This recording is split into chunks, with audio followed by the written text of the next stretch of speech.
Assalamualaikum warahmatullahi wabarakatuh. Saatnya fajar pagi menghadirkan cahaya semesta untuk menyinari pekatnya kabut pemahaman akan sejarah pendidikan bangsa ini kepada putra-putri Indonesia. Joko Mulyadi, alumni Taman Siswa Bandung tahun 1985 dan saat ini dipercaya menjalankan amanah sebagai Ketua Ekraf PKPTS Cabang Bandung. Joko Mulyadi bertutur, berangkat dari keprihatinannya atas kondisi sistem pendidikan saat ini yang berorientasi terhadap teknologi, terlihat makin gamang dalam menemukan titik arah dan langkah yang tepat demi terbangunnya dunia pendidikan yang ideal dan berkarakter. Hal tersebut banyak menimbulkan pertanyaan dari para praktisi pendidikan, akan dibawa kemana dunia pendidikan di negara tercinta Indonesia ini. Faktanya hasil dari sistem pendidikan yang ada saat ini banyak melahirkan individu-individu yang egoistis, konsumtif, materialistis, dan yang lebih mengkhawatirkan, menjadikan pribadi-pribadi yang apatis terhadap lingkup sosialnya. Hal yang demikian itu sangat bertentangan dengan cita-cita Bapak Pendidikan Indonesia, yaitu pendiri Perguruan Taman Siswa Ki Hajar Dewantara. Saya sebagai Ketua Umum Pengurus Besar Perkumpulan Keluarga Besar Taman Siswa yang saat ini menjadi Ketua Umum Perhimpunan Dokter Hewan Indonesia, menunjukkan apa?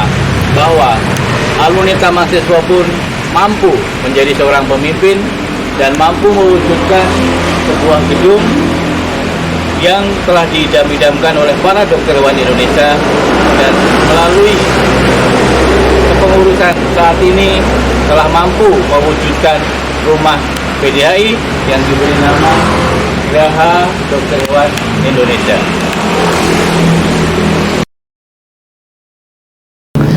Di usia 100 tahun Taman Siswa yang akan jatuh pada tanggal 3 Juli tahun 2022, mari kita songsong kebangkitan kembali perguruan Taman Siswa sebagai pelopor pendidikan nasional di negara Indonesia melalui penerapan konsep-konsep pendidikan yang telah ditetapkan, yang telah dicanangkan oleh Ki Hajar Dewantara dengan trilogi pendidikannya.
Sejarah mencatat pada tahun 1912, Douwes Dekker mengajak Ki Hajar Dewantara ke Bandung untuk bersama-sama mengasuh surat kabar harian The Express, kemudian mengajak untuk mendirikan organisasi yang bernama Inisial Partai yang terkenal, yakni partai politik pertama yang berani mencantumkan tujuan ke arah Indonesia merdeka.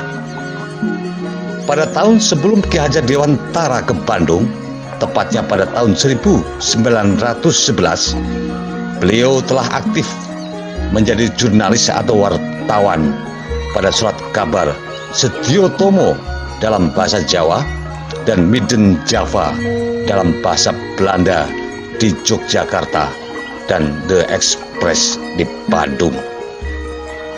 Menurut Ki Hajar Dewantara, majalah atau surat kabar merupakan wahana yang sangat penting bagi suatu lembaga untuk menyebarkan cita-citanya kepada masyarakat, dalam hal ini menyampaikan provokasi kemerdekaan. Karena tulisan-tulisan itulah Ki Hajar Dewantara bersama Dr. Cipto Mangunkusumo dan Dr. Douwes Dekker ditangkap dan ditahan, kemudian dipenjara. Pada 18 Agustus 1913, keluarlah keputusan pemerintah Hindia Belanda nomor 2A.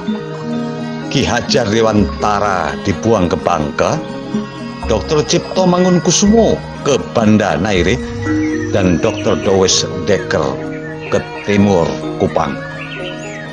Namun atas kesepakatan mereka bertiga meminta supaya dibuang ke Belanda, dan permintaan mereka dikabulkan. Jadilah 3 serangkai dibuang dan diasingkan di Belanda.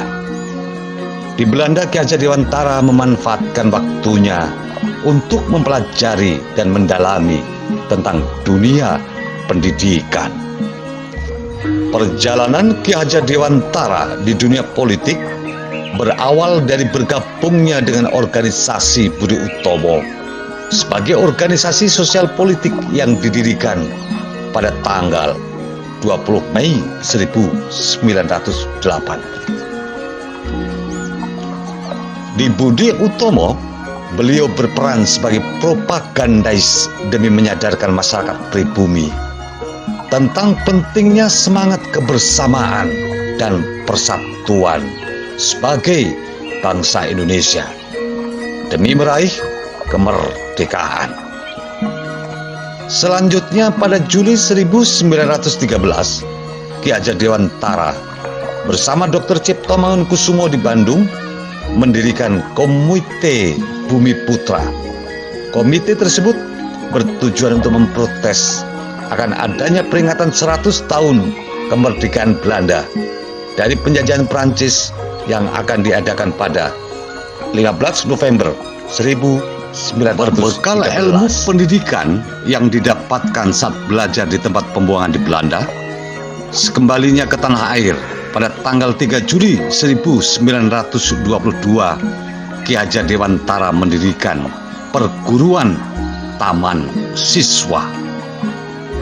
Perguruan ini sangat menekankan tentang pendidikan rasa kebangsaan untuk mencintai bangsa dan tanah airnya, serta menekankan rasa juang demi memperoleh kemerdekaan. Prasarana Ki Hajar Dewantara tentang pendidikan nasional dan penyelenggaraan atau pembinaan perguruan nasional diterima oleh Kongres Perkumpulan Partai-Partai Politik Kebangsaan Indonesia atau PPKI pada kongres yang berlangsung di Surabaya 31 Agustus 1928. Ini berarti pendirian perguruan Taman Siswa mendapat dukungan politik pada saat itu. Ki Hajar Dewantara adalah salah satu aktivis pergerakan kemerdekaan Indonesia. Lewat perjuangannya di bidang politik dan pendidikan itulah kemudian pemerintah Republik Indonesia menghormatinya dengan berbagai jabatan dan penghargaan Tahun 1950 diangkat menjadi Menteri Pendidikan dan Kebudayaan Republik Indonesia. Tahun 1959 ditetapkan sebagai pahlawan nasional dan mendapatkan anugerah Bapak Pendidikan Indonesia. Bismillahirrahmanirrahim.